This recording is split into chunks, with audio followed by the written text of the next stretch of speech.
Hi everyone, so guys welcome to the channel. और हम start करने जा रहे हैं क्लास 12 का सबसे पहला chapter, that is sexual reproduction in angiosperms. So नया साल, नई शुरुआत है ना। जितना भी हमने 11th स्टैंडर्ड में पढ़ा guys, you need to remember that जो चैप्टर्स हमने एनाटॉमी, मॉर्फोलॉजी, प्लांट किंगडम ये सारे किए हैं, इनके बहुत सारे बेसिक्स अब इस चैप्टर के अंदर यूज होने वाले हैं। तो कुछ कुछ चीजें तुम्हें ऑलरेडी पता होंगी, और अगर तुम्हें लगता है कि तुम्हारे टॉपिक्स थोड़े वीक हैं, सो आई वुड रेकमेंड कि आप उन चैप्टर्स को एक बार रिवाइज जरूर कर लें। But now first let's get started with the first chapter of class 12 biology, that is sexual reproduction in angiosperms। मतलब समझ लेते हैं पहले, एंजियोस्पर्म्स का तुम्हें आइडिया है कि इनको हम फ्लावरिंग प्लांट्स बोलते हैं, है ना। तो फ्लावरिंग प्लांट्स के अंदर सेक्सुअल रिप्रोडक्शन कैसे होती है, so let's start with that. चलिए, सो आज के सेशन में गाइज हम बात करेंगे प्री फर्टिलाइजेशन इवेंट्स की। So what are all these things, let's get into detail. So starting with flower. देखिए, जो फ्लावर है, फ्लावर को गाइज हम बोलते हैं एक सेक्सुअल स्ट्रक्चर है। Flower is a sexual structure, है ना, और a reproductive structure of a plant, तुम्हें पता है प्लांट के अंदर ओवरऑल दो तरह के स्ट्रक्चर्स होते हैं। एक होते हैं वेजिटेटिव यानी कि नॉन रिप्रोडक्टिव, लेकिन फ्लावर जो है वो एक रिप्रोडक्टिव स्ट्रक्चर है। क्यों? क्योंकि this is going to produce gametes, ठीक है, and gametes will be involved in fertilization, ठीक है। So flower is a reproductive structure of the flower of the plant. तो फ्लावर के अंदर ओवरऑल कौन कौन से पार्ट्स हैं, हमने मॉर्फोलॉजी में भी पढ़े थे। So let's quickly revise. तो जितने भी फ्लावर के पार्ट्स हैं, we understand about it. Flower के अंदर सेपल होता है, पेटल होता है, स्टेमन है एंड पिस्टल है। ये चार वर्ल्स हैं। इन चार वर्ल्स को अब हम दो पार्ट्स में भी डिवाइड करते हैं। जो सेपल्स हैं और पेटल्स हैं गाइज, उनको हम बोलते हैं accessory वर्ल्स, ठीक है, because they are not directly involved in reproduction. Sepals का काम होता है उसको बड स्टेज में प्रोटेक्ट करना, राइट। और जो पेटल्स हैं उनका मेन काम होता है अट्रैक्ट करना पॉलिनेटर्स को। तो ये डायरेक्टली इन्वॉल्व नहीं है। मेन जो काम है रिप्रोडक्शन का वो है इन रिप्रोडक्टिव वर्ल्स का, that is the stamens and petals, sorry stamens and pistol. तो जितने भी स्टेमन्स हैं ये मिलके क्या बना देंगे, एंड्रूशियम बना देंगे, द मेल रिप्रोडक्टिव पार्ट, ठीक है। एंड जितनी भी कार्पल्स यानी कि पिस्टल्स हैं, इनको कलेक्टिवली हम क्या कह देते हैं, गाइनोशियम कह देते हैं, the female reproductive part of the flower. इतना पॉइंट क्लियर, ठीक है। ये हमने ऑलरेडी 11th में किया हुआ था। अब हम बेसिकली देखने वाले हैं कि सेक्सुअल रिप्रोडक्शन क्या होती है and how are these parts going to be involved in that. तो नोट्स मेरे साथ साथ बनाना। तो देखो, सबसे पहले तो कि सेक्सुअल रिप्रोडक्शन चाहे प्लांट्स हो, एनिमल्स हो, हर एक ऑर्गेनिज्म जो कि सेक्सुअल रिप्रोडक्शन करता है उसके अंदर ये 5 इवेंट्स तो होंगी ही होंगी। नंबर 1 इवेंट है गेमीट्स का बनना, gamete formation. This is the step 1। उसके बाद जो मेल फीमेल ने गेमीट्स बनाए, उन गेमीट्स का ट्रांसफर होना ताकि दोनों मिल सके, transfer of gametes, that is step number 2। Point number 3, step number 3 होता है जब ये गेमीट्स ऐसी जगह ट्रांसफर हो गए जहां पे मिल सके, तो इनके मिलने के लिए टर्म होती है फ्यूजन, को हम कहते हैं फर्टिलाइजेशन, फर्टिलाइजेशन ऑफ गेमीट्स, ठीक है। उसके बाद जब गेमीट्स की फ्यूजन हो जाएगी, फर्टिलाइजेशन हो जाएगी, तो हमारे पास बनता है जाइगोट। और प्लांट्स के केस में यानी कि फ्लावरिंग प्लांट्स के केस में एक और स्ट्रक्चर बनेगा, pen. Now what is this, we will all understand. And finally तुम्हें पता है जाइगोट से एम्ब्रियो बनना होता है, एंड पेन से गाइज एक और स्ट्रक्चर बनता है जिसको हम एंडोस्पर्म बोलते हैं। कैसे बनेगा ये सारा स्ट्रक्चर, तो we are going to read about all of this one by one, and together they are going to form the seed, ठीक है। आज के लेक्चर के अंदर हम बात करेंगे प्री फर्टिलाइजेशन इवेंट्स की, यानी कि फर्टिलाइजेशन से पहले पहले वाली इवेंट्स, ठीक है। So pre fertilization, and next lecture के अंदर हम बात करेंगे पोस्ट फर्टिलाइजेशन इवेंट्स। तो ओवरऑल तुम देखो, जो सेक्सुअल रिप्रोडक्शन है उसको हम 3 पार्ट्स में डिवाइड कर रहे हैं। 1 इज फर्टिलाइजेशन, ठीक है, फर्टिलाइजेशन को हम सिनगेमी भी बोलते हैं, ठीक है। अब मेन बात, जो एंजियोस्पर्म्स हैं, जो फ्लावरिंग प्लांट्स हैं, इनके अंदर गाइज आपको एक नहीं, आपको 2 फर्टिलाइजेशन देखने को मिलेंगी, यानी कि यहाँ पे होगी डबल फर्टिलाइजेशन, ये किसी और प्लांट के अंदर नहीं होती। आपने प्लांट किंगडम पढ़ ली, be it algae, bryophytes, pteridophytes और जिम्नोस्पर्म्स, सबके अंदर फर्टिलाइजेशन पॉसिबल है और होती है सेक्सुअल रिप्रोडक्शन में, लेकिन यहाँ पे एक नहीं दो दो फर्टिलाइजेशन होंगी। Double fertilization is a characteristic feature of angiosperms. Very important. कैसे होती है डबल फर्टिलाइजेशन, क्या मतलब है, सब करेंगे आज हम, लेकिन फर्टिलाइजेशन तक जो बैकग्राउंड सेट करना है वो करने वाले हैं। तो gamete formation and transfer of gametes, ये दोनों मिलके कहलाते हैं pre fertilization events. Pre fertilization events. और इसके बाद जब फर्टिलाइजेशन के बाद जाइगोट बन रहा है, एम्ब्रियो बन रहा है, this is called the post fertilization events. I hope this much is clear. ठीक है, तो आज का जो टॉपिक है वो है प्री फर्टिलाइजेशन इवेंट्स। अब मेल्स के जो गेमीट फॉर्मेशन है, ठीक है, उसको हम कहेंगे माइक्रोगेमीटोजेनेसिस। देखो कुछ टर्म्स समझते जाओ। गेमीटोजेनेसिस तो तुम्हें समझ में आ रहा है, जेनेसिस मतलब फॉर्मेशन, गेमीट की formation. Micro word will be used for males and females के लिए टर्म यूज होगी mega. So mega gametogenesis. Gametogenesis, this is sign for male, this is a sign for female. तो females के अंदर होती है mega गेमीटोजेनेसिस and mails के अंदर होगी माइक्रो गेमीटोजेनेसिस। अब दोनों के गेमीट्स कैसे पास आ पाएंगे? So where there is a technique known as pollination, और ये जो टेक्निक है, ये टेक्निक की हेल्प से गेमीट्स का ट्रांसफर हो पाता है। तो आज हमने ये तीन टॉपिक्स पढ़ने हैं, माइक्रोगेमीटोजेनेसिस, मेगा एंड पॉलिनेशन। और कहाँ पे ये इवेंट्स हो रहे हैं? Of course we have to understand about the structures first, so let's get started with that. The first part, pre fertilization, structures and events. तो सबसे पहले हम स्टार्ट करते हैं मेल स्ट्रक्चर के साथ। The male structure of the flower is called stamen. ठीक है ना, the male structure is called the stamen. It looks somewhat like this. अब ये तीन जो टर्म्स आपके एनसीईआरटी में दी हैं, क्या डिफरेंस है, इनको बड़े ध्यान से समझेंगे। I am starting with the first term that is called स्टेमन। देखो तुमने एक चीज तो पढ़ी है कि फ्लावर जो है, flower is a modified shoot, पढ़ा था ना हमने, है ना। तो जो लीव्स हैं वही मॉडिफाई हो गई, flower is called the modified shoot and the leaves modify into the floral appendages, है ना। तो अल्टीमेटली ये सारे पत्ते ही तो थे जो मॉडिफाई हो गए, कोई सेपल बन गया, कोई पेटल बना, कोई पिस्टल बना, कोई स्टेमन बना। तो पत्ते के लिए टर्म होती है फिल। तो देखो स्टेमन के लिए एक टर्म हम याद करेंगे, स्टेमन को गाइज हम बोल सकते हैं माइक्रोस्पोरोफिल, बोल सकते हैं, ठीक है। Stamen is known as a microsporophyll, ऐसा पत्ता, मेल का पत्ता जो कि स्पोर्स बना सकता है, microsporophyll, that is स्टेमन।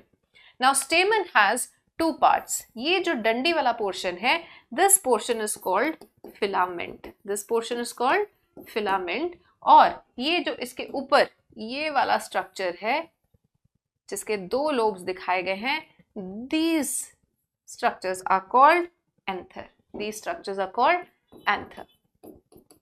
Is this point clear? So stamen has two parts. Number one, it has two parts. इसकी बात हो रही है microsporophyll की. It has two parts. One is filament and second is anther. Clear? Filament की बात करें तो filament क्या है? Filament है stalk, डंडी। The डंडीज are going to be very important, ठीक है, चाहे वो पत्ते की डंडी हो, फ्लावर की डंडी हो, और अब स्टेमन की डंडी। This is called stalk of the stamen. और इसके थ्रू ऑफ कोर्स जो कंडक्टिंग टिश्यू है यानी कि जाइलम एंड फ्लोएम, वो पहुंचेगा carrying the nutrients to the anther, क्योंकि मेन काम आपके एंथर ने करना है। अब एनसीईआरटी के अंदर एक लाइन लिखी है, ये फिलामेंट कहाँ पे अटैच्ड है? देखो ये स्टेमन कहाँ पे अटैच्ड है? Ultimately it is attached on the thalamus. So जितने भी स्ट्रक्चर्स हैं they are all present on the thalamus. Yes or no? आ जाओ एक बार फिर से रिवाइज कर लेते हैं तुम्हारे लिए फ्लावर का स्ट्रक्चर। तो देखो ये जो स्ट्रक्चर है, ये जो पोर्शन है, जस्ट अ सेकेंड, हाँ जी, ये जो पोर्शन तुम्हें नजर आ रहा है, this portion is called thalamus, right? This portion is called thalamus. Thalamus या फिर इसको हम रिसेप्टिकल बोलते हैं, यही वो जगह है जहां पे कि सारे के सारे स्ट्रक्चर्स प्रेजेंट होंगे, ठीक है। इसी के ऊपर तुम्हें ये येलो कलर की पिस्टल नजर आ रही है, फिर तुम्हें ये साइड से निकले हुए स्टेमन्स नजर आ रहे हैं, then you have these pretty ones the petals and ये ग्रीन कलर के sepals. Is this clear? The डंडी of flower is known as not stem, it is known as pedicel, it is known as pedicel। ये हमने morphology में किया था। बताइए यहां तक क्लियर है? And please keep making notes along with me, ठीक है ना। नाउ सी, तो सेपल्स पेटल्स क्लियर हो गया। ये हमें androecium gynoecium, androecium collective term है for all the stamens, gynoecium collective term है फॉर ऑल द कार्पल्स या पिस्टल्स। किसके ऊपर सारे स्ट्रक्चर्स प्रेजेंट हैं? थैलेमस के ऊपर, थैलेमस के ऊपर, also known as receptacle. Clear? तो ये लो, तो ये स्टेमन कहाँ पे प्रेजेंट है? थैलेमस के ऊपर। तो फिलामेंट देखो, किसी भी स्ट्रक्चर के दो पार्ट्स होते हैं, one is the distal part, one is the proximal part. Proximal, P for proximal, P for pass, जो पार्ट थैलेमस की तरफ है यानी स्टेम की तरफ है, जितना स्टेम की तरफ है वो प्रोक्सिमल रीजन है। सो प्लीज रिमेंबर, तो प्रोक्सिमल पार्ट ऑफ फिलामेंट, देखो प्रोक्सिमल एंड जो है इसका, this one, this is attached to the thalamus, yes और नो? और ये जो इसका डिस्टल पार्ट है, the distal end of filament is attached to anther, yes और नो? To anther. डिस्टल मतलब डिस्टेंस पे, और हम हमेशा किसके साथ मेजर करते हैं? From the stem. तो स्टेम से जितना दूर, तो हर स्ट्रक्चर का डिस्टल एंड प्रोक्सिमल पार्ट हो सकता है, यस और नो? ठीक है। So for example let's say this is the stem, this is the पत्ता, तो पत्ते का ये प्रोक्सिमल पार्ट है, ये डिस्टल एंड है। समझ में आ गया तुम्हें? सो प्रोक्सिमल एंड यानी ये वाला and, that is towards the thalamus, and distal end is towards the anther. बताइए यहां तक बात समझ में आई सबको? सो हमने फर्स्ट पार्ट ऑफ स्टेमन किया है which is filament. Now we are going to talk about the second part which is anther. अब एंथर वो जगह है जहां एक्चुअली सारे काम होने हैं, जहां पे पोलन ग्रेन्स बनने हैं, ठीक है ना। सो this is the site of pollen grain formation, pollen grain formation. अब आपको फॉर्मेशन कैसे होती है उस पे जाने से पहले आपको एंथर के बारे 4 चीजें पता होनी चाहिए। नंबर 1, हमारा जो एंथर है, can you see there are 2 lobes, एक ये 1 एंड देन देयर इज 2, है ना। So there this anther has 2 lobes. Number 1, हमारा एंथर क्या है? टिपिकल एंथर जो होता है वो बायलोब्ड होता है। नॉट हमेशा, मैं टिपिकल एंथर की बात कर रही हूँ। इन majority of the angiosperms anther के 2 लोब्स होंगे। हमारा एंथर जो है वो टेट्रास्पोरेंजिएट है, वो टेट्रास्पोरेंजिएट है। हमारा जो टिपिकल एंथर है वो टेट्रागोनल है, एंड इसके अलावा वो डायथीकस है। ये 4 फीचर्स आपको बहुत क्लियरली पता हो। तो एक टिपिकल एंथर के ये 4 फीचर्स होते हैं। कौन कौन से?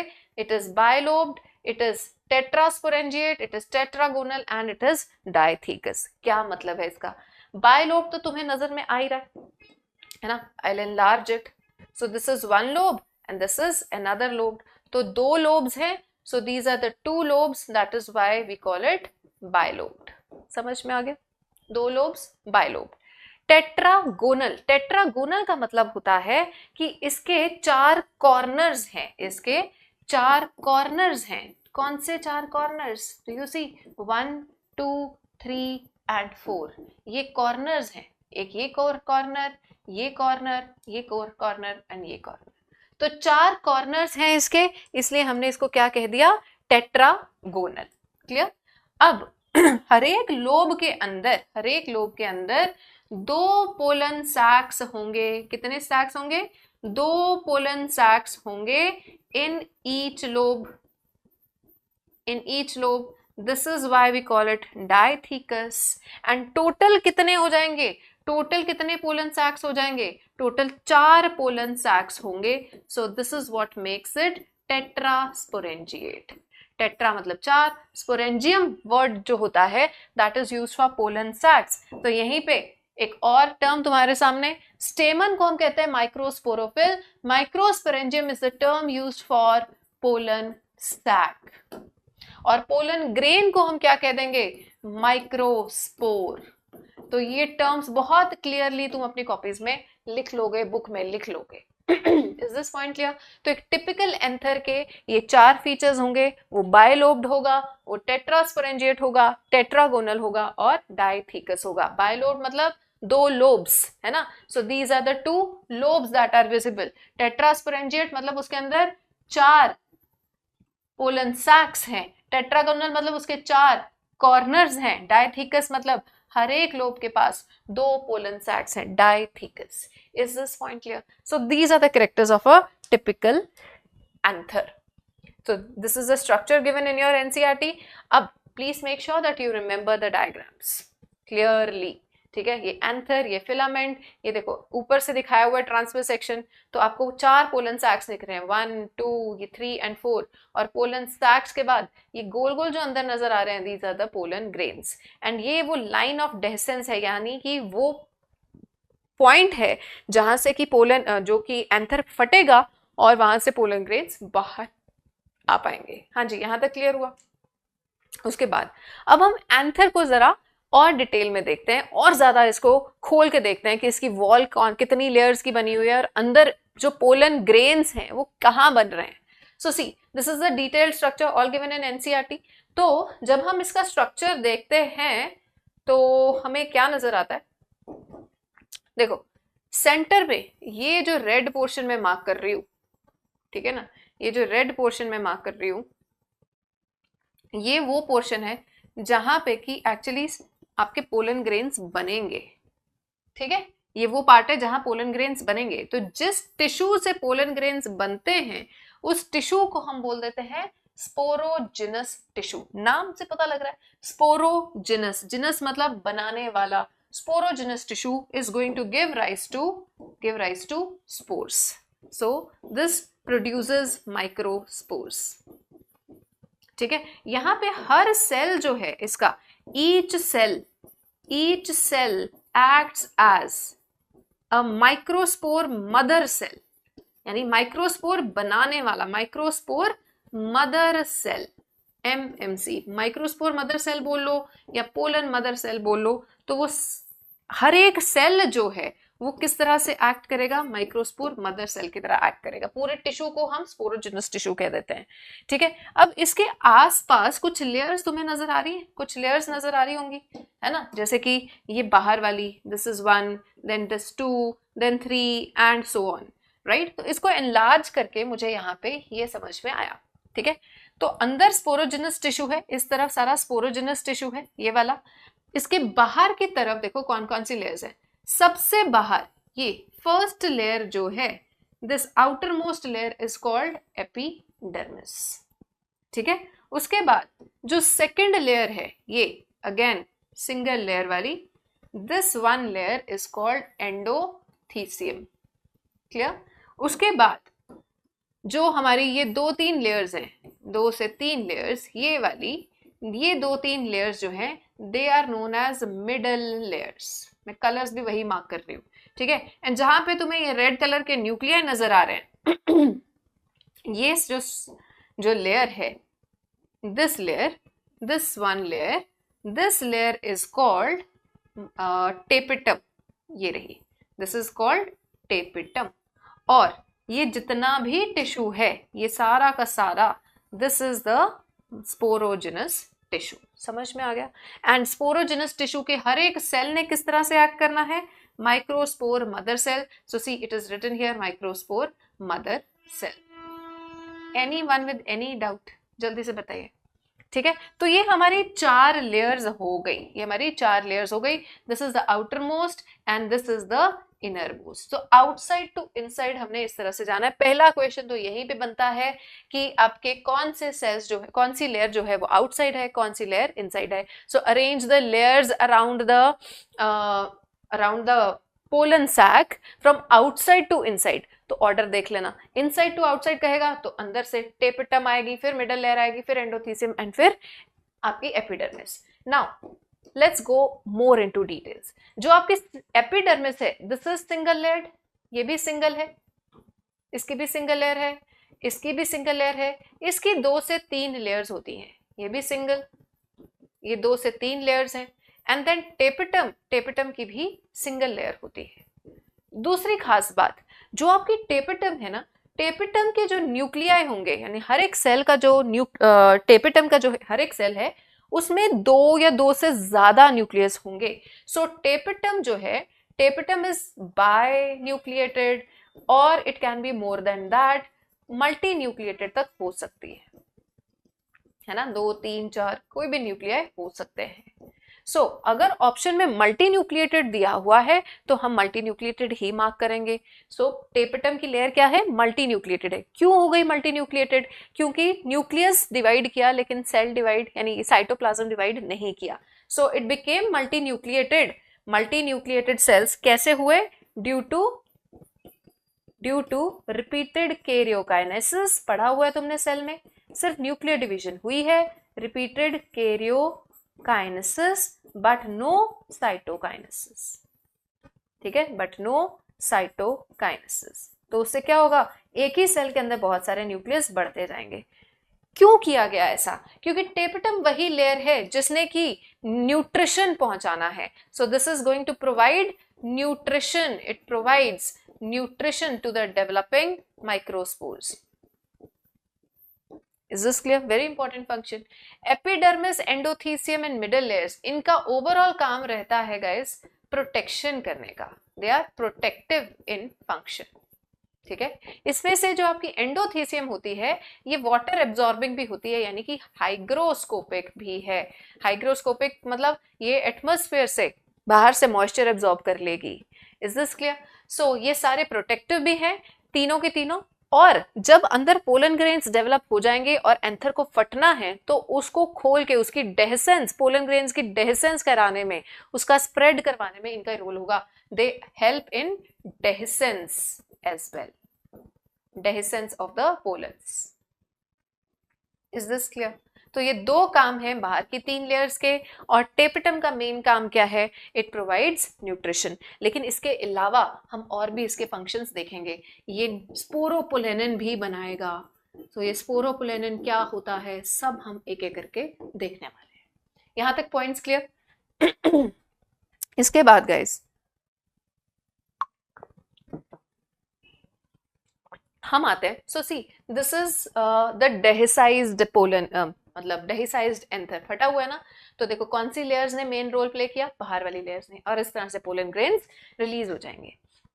ठीक है, अब बीच में तुम्हें एक कनेक्टिव नजर आ रहा है। ये कनेक्टिव वो पार्ट है जो कि 2 लोब्स को कनेक्ट करेगा, जहां पे फिलामेंट भी आके अटैच होना है। हाँ जी, यहां तक clear? Now moving on to the functional aspect. देखो स्ट्रक्चर देख लिया, स्टेमन देख लिया, स्टेमन की एक डंडी है, फिलामेंट, उसके ऊपर एंथर लगे हुए हैं।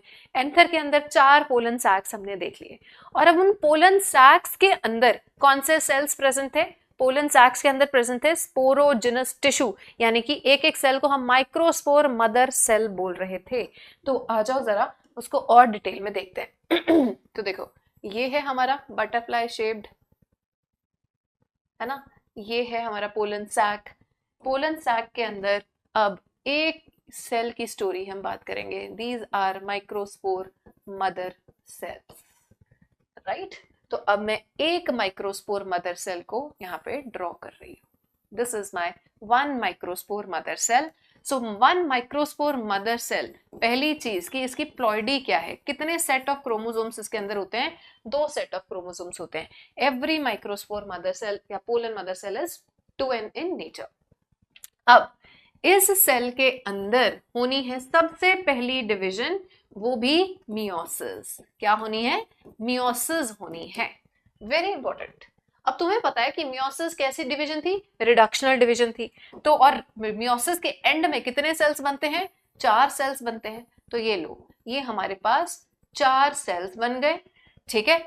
और नाउ सी, हमारे माइक्रोस्पोर मदर सेल के आसपास ना एक लेयर होती है ऑफ कैलस, एक लेयर होती है कैलस। वही कैलस यहाँ पे भी प्रेजेंट होगा, जिस वजह से अंदर मियोसिस हो गई, लेकिन वो चारों सेल्स अभी भी कंबाइंड है। नाउ सी, तो एक सेल से 4 सेल्स बन गए हैं। इन 4 सेल्स को हम बोलेंगे microspores, 4 microspores, but they are bound together.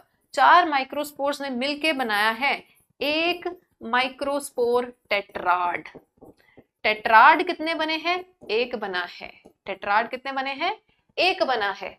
तो एक एमएमसी से एक टेट्राड बनता है, या एक टेट्राड के अंदर 4 माइक्रोस्पोर्स होते हैं, and it still has this callus around it. ठीक है, ये कैलस भी किसने रिलीज किया होता है? टेपिटम ने ही किया होता है। समझ में आ गया? तो अभी आपके पास ये टेट्राड बना है।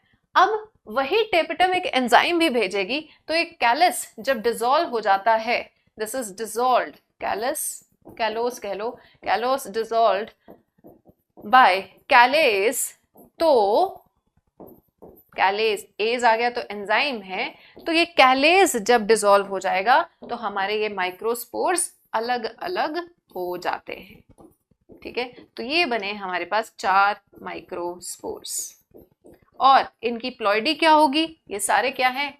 एन है। ईच माइक्रोस्पोर इज हैप्लॉइड, क्योंकि मियोसिस हुई है। सो ये जो प्रोसेस है माइक्रोस्पोर मदर सेल से 4 माइक्रोस्पोर्स का बनना, इस प्रोसेस को मैं क्या कह दूंगी? माइक्रोस्पोरोजेनेसिस। माइक्रोस्पोरोजेनेसिस के दौरान कौन सी डिवीजन होती है? मियोसिस होती है। कितनी मियोसिस होती है? एक मियोसिस होती है। Is this clear? कौन से सेल में हुई है? मदर सेल में हुई है, जो कि खुद क्या था? 2n था। बताइए, यहां तक क्लियर है? और ये सारा कुछ कहां पे हो रहा है? पोलन सैक के अंदर हो रहा है। This is all occurring in the pollen sac, in pollen sac. Pollen sac को ही हम स्पोरेंजियम बोलेंगे, माइक्रोस्पोरेंजियम। क्लियर? इसके बाद अब ये जो हमारे पास एक माइक्रोस्पोर, 4 माइक्रोस्पोर्स बने ना, मैं एक माइक्रोस्पोर को उठा लेती हूँ। सो दिस इज 1 माइक्रोस्पोर। ठीक है, 1 microspore which is haploid in nature. ठीक है, अब इस माइक्रोस्पोर का क्या होना है?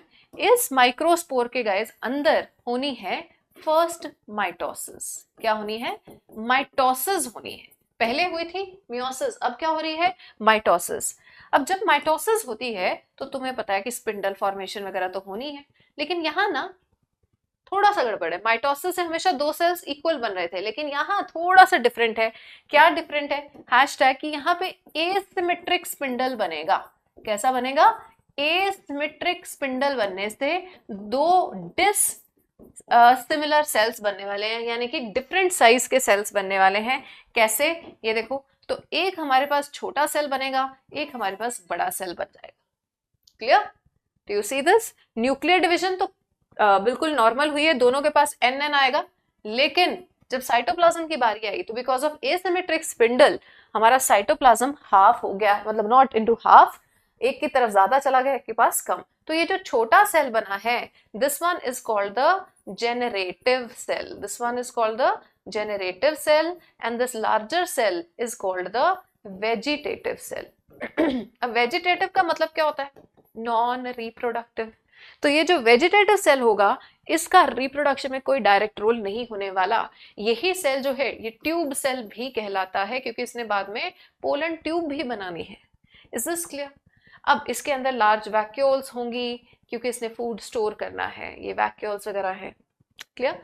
जो जेनरेटिव सेल है, नाउ सी, जो जेनरेटिव सेल है, दिस जेनरेटिव सेल, जेनरेटिव का मतलब it's going to generate something, this is going to undergo the second mitosis. इसके अंदर सेकेंड माइटोसिस हो जाएगी, और जब इसके अंदर सेकेंड माइटोसिस होगी तो देखो क्या होगा, ये रहा ऊपर वाला cell, vegetative cell remained as such. जो जेनरेटिव सेल है, इसमें जब माइटोसिस हुई तो एक से हमारे पास 2 न्यूक्लियाई, 2 सेल्स बने हैं। ये 2 जो हैं, these are called the 2 male gametes. ये हैं 2 मेल गेमीट्स। ये बात समझ में आई? Vegetative cell remained like that. जो जेनरेटिव सेल था, तुम देखो कैसी शेप थी इसकी? Spindle shape. It is a spindle shaped cell, और एक किसके अंदर फ्लोट कर रहा है? It is floating within the, it floats within the cytoplasm of of vegetative cell within the vegetative cell, उसी के अंदर रहेगा बाउंड्री में, लेकिन खुद इसकी शेप कैसी है स्पिंडल, दोनों का साइटोप्लाज्म में डेंसिटी डिफरेंट होगी, so it floats towards one corner. Is this clear? Shape दिख रही है ना, इट इज स्पिंडल शेप्ड, ये शेप क्या है, स्पिंडल शेप है। हाँ जी, यहाँ पे बात क्लियर हो गई। और फिर इसी सेल ने आगे सेकंड माइटोसिस की और क्या बना दिया हमारे पास, 2 मेल गेमीट्स बना दिए। Is that clear? अब ये जितने भी सेल्स मैंने बनाए हैं, चाहे ये था चाहे ये था, this was also a microspore, ठीक है, and even this one is a microspore, but do you see the difference with in them? जो हमारा ये माइक्रोस्पोर है, I will call this one sailed, this is one sailed microspore. यहां पे तुम देख रहे हो 2 सेल्स बन चुके हैं, सो this is a 2 sailed microspore. While यहाँ पे हमारे पास 3 सेल्स बन चुके हैं, एक vegetative and 2 gametes, so we will call this as a 3 celled microspore. Yes और नो? क्लियर? माइक्रोस्पोर बोल लो, पोलन ग्रेन बोल लो, one and the same thing, ठीक है। सो अब ये जो 3 सेल्ड माइक्रोस्पोर है, यहाँ पे याद रखना है, ये जो 3 सेल्ड माइक्रोस्पोर है, इसके अंदर क्या प्रेजेंट है, मेल गेमीट्स प्रेजेंट हैं। सो जिसके अंदर मेल गेमीट्स होंगे, हैशटैग उसको मैं गेमीटोफाइट बोलूंगी। गेमीटोफाइट मतलब जिसके पास गेमीट्स हो। सो 3 celled microspore is the mail gametophyte. Yes और नो? तो तुमने जब प्लांट किंगडम पढ़ा था, इफ यू रिमेंबर, हमने कहा था कि एंजियोस्पर्म्स के अंदर आते आते, this is true for gametophytes, or sorry, gymnosperms also, but we are talking about angiosperms. Angiosperms में जो गेमीटोफिटिक स्टेज है, वो सिर्फ एक सेल के अंदर रिड्यूस होकर रह गई है। This is a very reduced mail gametophyte, है ना, बिकॉज सिंगल सेल्ड है, एक सेल के अंदर गेमीटोफाइट जनरेशन आ रही है। So this 3 celled microspore is the male gametophyte because it contains 2 male gametes. Yes or no? ठीक है।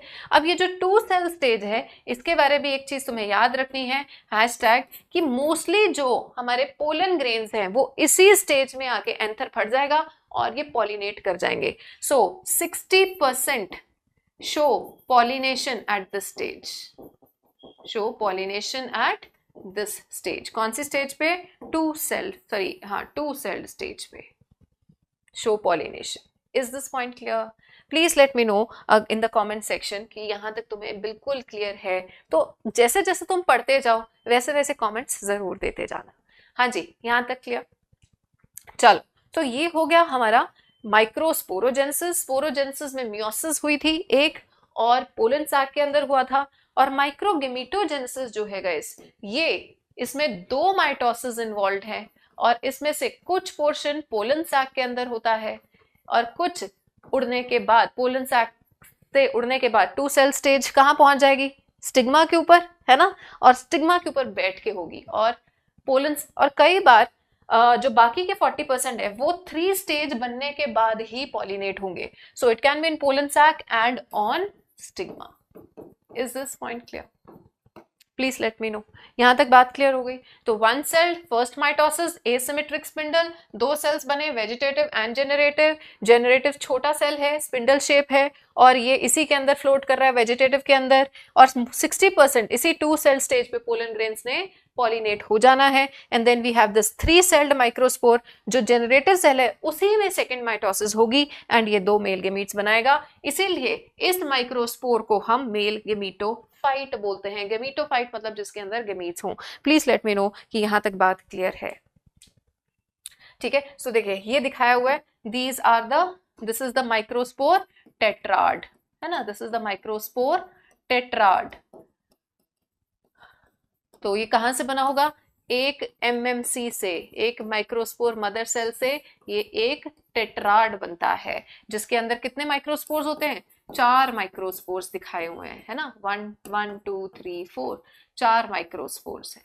यहां तक की जो प्रोसेस है, इसको गाइस हम क्या बोलते हैं? इसको हम बोलते हैं microsporogenesis. So this represents your microsporogenesis, right? This process microsporogenesis. ये आपका एनसीईआरटी का डायग्राम, क्लियर? एंड देन उसके बाद एक जो माइक्रोस्पोर है, दिस इज द माइक्रोस्पोर। ये एक माइक्रोस्पोर से फिर 2 सेल स्टेज आई, ठीक है ना. So asymmetric spindle, do you see? So this is the two celled stage.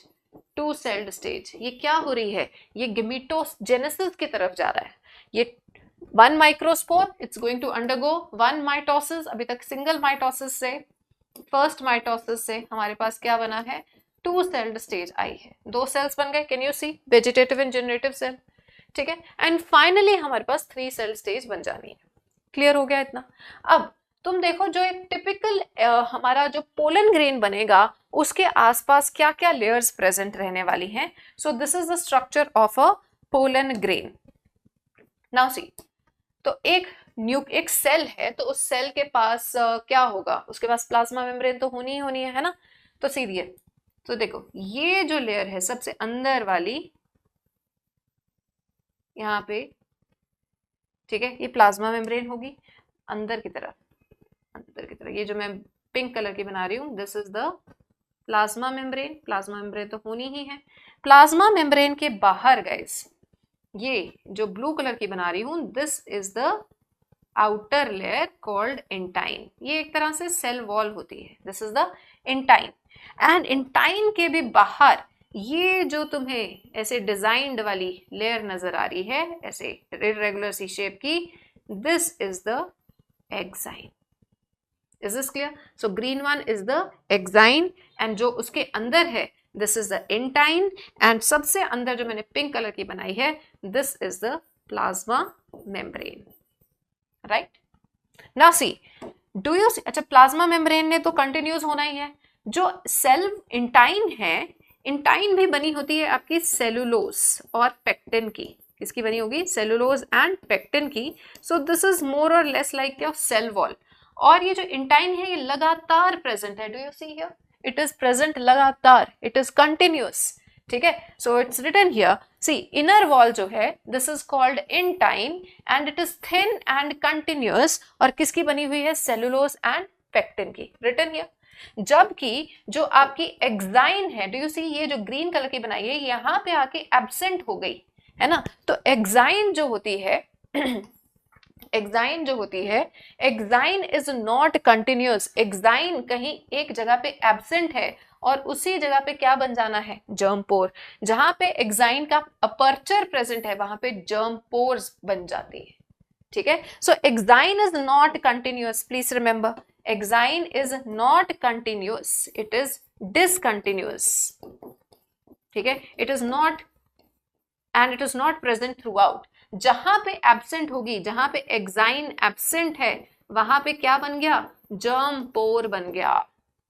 अब एक्साइन के अंदर एक बड़ा इंपॉर्टेंट कंपोनेंट प्रेजेंट होता है guys, very important component. This is known as sporopollenin. ये स्पोरोपोलेनिन कहां पे प्रेजेंट है? Present in exine. और ये किसने बनाया है? It is secreted by tapetum. ये किसने बनाया है? टेपिटम ने बनाया था. हाँ जी बताइए, यहां तक बात क्लियर है? ठीक है. तो टेपिटम जो कि न्यूट्रिशन दे रहा है उसी ने इसके सबसे बाहर क्या रिलीज की है? स्पोरोपोलेनिन. एंड ये स्पोरोपोलेनिन बहुत रेजिस्टेंट ऑर्गेनिक मटेरियल है. बहुत resistant, one of the most resistant organic material. तो इसको ना तो कोई माइक्रोब डिग्रेड कर सकता है, ना कोई स्ट्रॉन्ग एल्कली, ना कोई बेस. सो हाई टेम्परेचर को विथस्टैंड कर सकता है, स्ट्रॉन्ग एसिड एल्कलीज को. कोई एंजाइम किसी भी माइक्रोब का इसको अभी तक डिग्रेड नहीं कर पाया. इसी वजह से पोलन ग्रेन्स जो हैं ये वेल प्रिजर्व्ड रहते हैं as fossils because of the presence of sporopollenin. तो इसी वजह से इसकी फॉसिलाइजेशन हो पाती है, यानी कि फॉसिल्स बन पाते हैं. बताइए, यहां तक बात clear? Is this point clear to all? So this is sporopolanin. और ये sporopolanin किसके अंदर है? सिर्फ और सिर्फ एक्साइन में. sporopolanin. तो बाहर एक्साइन जो कि स्पोरोपोलेनिन की बनी है, उसके अंदर इंटाइन जो कि पेक्टिन एंड सेलुलोज की बनी है, और सबसे अंदर फिर plasma membrane. And plasma membrane के अंदर क्या है? ये साइटोप्लाज्म विच हैज वैक्यूल. बड़ा सेल है जो ट्यूब सेल कहलाएगा या वेजिटेटिव सेल कहलाएगा. उसके न्यूक्लियस को हम ट्यूब न्यूक्लियस कह देंगे. और एक हमारा छोटा सा सेल जो कि जनरेटर सेल है. Is this clear? यही वो जर्म पोर है जहां एक्साइन एब्सेंट थी. एक्साइन एब्सेंट मतलब स्पोरोपोलेनिन भी एब्सेंट. और यही वो जगह है जहां से कि बाद में इंटाइन बाहर आएगी और पोलन ट्यूब बनेगी। चलो वो धीरे धीरे हम देखेंगे, यहां तक क्लियर हो गया। So this is how. और ये जो एक्साइन है ना, ये एक्साइन की स्कल्पचरिंग हर एक स्पीशीज के अंदर अलग अलग होती है। तो you see various types of designing here. इतनी स्पेसिफिक होती है इसकी डिजाइनिंग, इसकी स्कल्पचरिंग, कि हम इस एक्साइन के स्ट्रक्चर के बेस पे हम पोलन ग्रेन को रिकॉग्नाइज भी कर सकते हैं, आइडेंटिफाई कर सकते हैं। So these are microscopic views of some pollen grains. Clear? अब देखो, जो कोई पोलन ग्रेन है, कुछ लोगों को ना इन पोलन ग्रेन से बेसिकली ये जो स्पोरोपोलेनिन है इससे एलर्जी होती है। तो जब बाहर आती है तो सबको बाहर जाना मुश्किल हो जाता है, मतलब कुछ लोगों को बाहर जाना मुश्किल हो जाता है। Why? Because there will be pollen grains out there in the air. तो वहां पोलन ग्रेन का जो स्पोरोपोलेनिन है, जब हमारे नेजल चेम्बर में जाएगा, मतलब नाक में घुसेगा, रेस्पिरेटरी ट्रैक को वो इरिटेट करेगा एंड इट कॉजेज एलर्जीज। सो कुछ लोगों को पोलन ग्रेन से सिवियर एलर्जीज होती हैं, लाइक ब्रोंकियल एफ्लिक्शंस होती हैं, सांस नहीं आता भाई, ठीक है, bronchial afflictions in some people leading to chronic respiratory disorders. जिनको एस्मा है वो एस्मा बहुत एग्रीवेट हो जाता है, ब्रोंकाइटिस बढ़ जाता है, ठीक है। सो ये है एलर्जीज। तो इस एलर्जी को हम बोलते हैं पोलन एलर्जी, या फिर we also call it hay fever, ठीक है, we call it hay fever. Running nose, मतलब आंखों से पानी, नाक से पानी, सांस आ नहीं रही, ये बुरी हालत होती है पोलन एलर्जी में। और सबसे ज्यादा खतरनाक, जिनको पोलन एलर्जी हो उनको पार्थीनियम से, ठीक है, parthenium is the Congress grass और द कैरेट ग्रास इसका नाम है। ये इंडिया में आया है वीट के साथ इंपोर्ट होके, तो इसका नाम हम लास्ट तक सुनते रहेंगे किसी ना किसी फॉर्म में। इट्स एन एलियन स्पीशीज जो इंडिया में आ गई है, was not meant to be in India, but wheat import हुई तो साथ आ गया। सो इसको कांग्रेस ग्रास भी कह देते हैं। It's an alien species. इससे भी बहुत लोगों को एलर्जी होती है। Scientific name is parthenium. किसके साथ इंपोर्ट होके आया है? वीट के साथ, ठीक है। और अब ये हर जगह पे पाया जाता है, यूबिक्विटस अकरेंस, मतलब हर जगह पे पाया जाता है। Is this point clear? काफी सीवियर एलर्जी होती है, कईयों को तो स्किन एलर्जी भी हो जाती है इससे। एनीवेज, अब पोलन ग्रेन्स कुछ लोग कंज्यूम भी करते हैं। Pollen grains are rich in nutrients, pollen grains are rich in nutrients, इसलिए अब इनको पोलन टैबलेट्स की फॉर्म में एज अ फूड सप्लीमेंट लिया जाता है, ठीक है। टैबलेट्स की फॉर्म में होगा, सिरप्स की फॉर्म में होगा। So it is said to have lots of nutritional value. तो कौन कौन कंज्यूम इसको करते हैं? It increases the performance of athletes and race horses, ठीक है। सो उनको खास तौर पे दिया जाता है। हमें जिनको बैठ के पढ़ना है, हमें खाने की जरूरत नहीं है, पर नए नए ट्रेंड आते रहते हैं। So it's very nutritious. चलो उसके बाद अगली चीज, अब ये जो पोलन ग्रेन्स है, ये पोलन ग्रेन्स कहाँ पहुंचेंगे? स्टिग्मा तक पहुंचेंगे। स्टिग्मा पे जाके जर्मिनेट होंगे, क्योंकि पोलन ग्रेन के अंदर क्या है, तुम देखो, पोलन ग्रेन वो कैरियर है जिसके अंदर की गमीट्स बैठे हैं, राइट। तो अब ये अल्टीमेटली हम सेक्सुअल रिप्रोडक्शन की बात कर रहे हैं। Gametes have to unite, that is the first thing, right. Gametes बन चुके हैं, मेल का गमीट बन चुका है, इसको किस तक पहुंचना है? फीमेल गमीट तक पहुंचना है। कौन लेके जाएगा? पोलन ग्रेन लेके जाएगा। तो pollen grain is the carrier, right. तो पोलन ग्रेन कभी भी अपनी मस्ती से कभी भी पहुंचे ऐसा तो नहीं है। तो पोलन ग्रेन को एक within time limit stigma तक पहुंचना है, जब within that time period ही वो जर्मिनेट हो सकता है। उस टाइम पीरियड को हम बोलते हैं गाइस वायाबिलिटी। उसको क्या बोलेंगे? Pollen viability. So we'll call this as pollen we are going to call this pollen viability. Pollen viability का मतलब वो time period within which it can germinate. So period for which the pollen grain remain viable, ये highly variable रहता है, ठीक है। ये highly variable रहेगा। जैसे कि अगर हम देखें राइस एंड व्हीट के केस में, ये सिर्फ viability 30 मिनट तक रहती है, यानी 30 मिनट के अंदर अंदर इनका पोलन ग्रेन अपने स्टिग्मा तक पहुंचा तो ठीक, नहीं तो स्टोरी ओवर। लेकिन कुछ और के अंदर, जैसे रोजेसी, लेगुमिनोसी एंड सोलानेसी, इनके अंदर जो वायबिलिटी है फॉर मंथ्स रह जाती है, ठीक है। वायबिलिटी का मतलब क्या है? Time period with in which pollen can germinate. उसके बाद ये जर्मिनेट करने की एबिलिटी खो देगा। Is this clear? सो इसको उसी टाइम पीरियड के बीच बीच में ही अपने स्टिग्मा तक पहुंचना है। Is this clear? लेकिन अगर आपको ये वायबिलिटी इंक्रीज करनी है तो हमारे पास एक तरीका है ना, पोलन ग्रेन्स को हम स्टोर कर सकते हैं। इस प्रोसेस को हम कहेंगे क्रायो प्रेजर्वेशन। ठीक है, क्रायो प्रिजर्वेशन में हम वेरी लो टेम्परेचर पे इनको स्टोर करते हैं। कितना low temperature? -196 degree Celsius, that is in liquid nitrogen. अगर किसी भी चीज को इसके अंदर स्टोर किया जाए तो उसकी वायबिलिटी को कई सालों तक मेंटेन किया जा सकता है। So they can be stored for years in liquid nitrogen, ठीक है, and in crop breeding programs. So this is how we increase their viability. तो वायबल रहने के जब तक उसका टाइम पीरियड है, वायबिलिटी के अंदर अंदर, उस टाइम पीरियड के अंदर अंदर अगर हम लिक्विड नाइट्रोजन में डाल दें तो उसकी वायबिलिटी प्रिजर्व्ड रहेगी। Is this clear? और ये जो वायबिलिटी है ओवरऑल डिपेंड करती है टेम्परेचर एंड ह्यूमिडिटी पे भी। यहाँ तक क्लियर हो गया? So that was about the pollen viability and that was all about the male reproductive structure. Male structure stamen, microsporophyll, उसके अंदर पोलन सैक्स, स्पोरेंजियम, स्पोरेंजियम के अंदर क्या बने? स्पोर्स बने, माइक्रोस्पोर्स बने। और माइक्रोस्पोर के अंदर क्या प्रेजेंट है? दो मेल गेमीट्स है। तो हमारे गेमीट्स, मेल गेमीट्स तो तैयार हैं। Now let's see about the female structure. Female structure को हम क्या कह देते हैं? पिस्टल या फिर carpel, one and the same thing. ठीक है, no confusion. Pistil and carpel one and the same thing. सारे पिस्टल्स को मिला के क्या कह दोगे? गाइनोशियम। ठीक है, टर्म्स आर डिफरेंट। अब जैसे हमने स्टेमन को माइक्रोस्पोरोफिल बोला था, इसको मैं मेगास्पोरोफिल बोल सकती हूँ। क्या बोल सकती हूँ? Megasporophyll, right? This is pistil. Megas, अब माइक्रो नहीं, अब टर्म्स क्या आ जाएंगी? मेगा। तो मेगास्पोरेंजियम हम कहते हैं ओव्यूल को, and then we have the embryo sac. ये क्या चीजें हैं अभी धीरे धीरे समझेंगे। First let's start with the structure of a pistil और अ कार्पल। तो बड़ा बेसिक सा स्ट्रक्चर, ये रहा तुम्हारा थैलेमस। थैलेमस के ऊपर ही सारे स्ट्रक्चर्स प्रेजेंट होते हैं, तुम्हें पता है। तो थैलेमस के ऊपर बैठी है हमारी ओवरी। ठीक है, सो ओवरी के ऊपर ये style. So this is the ovary, this is the basal part ovary, this is style and this is stigma. 1 2 3, these three structures together make a pistil। और तुम्हें पता है ओवरी के अंदर क्या प्रेजेंट होते हैं?